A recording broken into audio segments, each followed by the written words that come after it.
Partner seat பண்றதுக்கு நீங்களே chance கொடுக்காதீங்க. இந்த விஷயங்கள்லாம் உங்க பார்ட்னர் பண்ணாங்கன்னா அவங்க உங்களை சீட் பண்றதுக்கு நிறைய சான்சஸ் இருக்கு. சப்போஸ் உங்க பார்ட்னர் ஒரு பர்சன் கூட டெய்லி பேசுறாங்க, பேசிட்டு ஃப்ரெண்டுன்னு சொல்றாங்க, புரிஞ்சுக்கோங்க, உங்களுக்கும் பெஸ்ட் ஃப்ரெண்ட் இருக்காங்க, எனக்கும் பெஸ்ட் ஃப்ரெண்ட் இருக்காங்க. நாம நம்ம பெஸ்ட் ஃப்ரெண்டு கிட்ட கூட டெய்லி பேசுவோமா? கண்டிப்பா கிடையாது. Weekly once R twice. அப்புறம் ஏன் உங்க பார்ட்னர் அந்த பர்சன் கூட டெய்லி பேசணும்?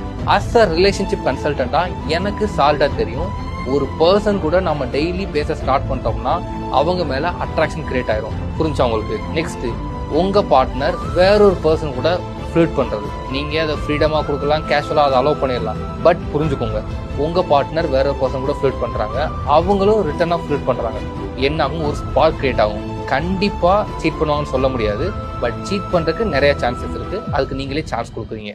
எல்லாத்தையும் சொல்லிட்டேன். இதை எல்லாத்தையும் மீறி இதெல்லாம் அலோவ் பண்ணீங்க அப்படின்னா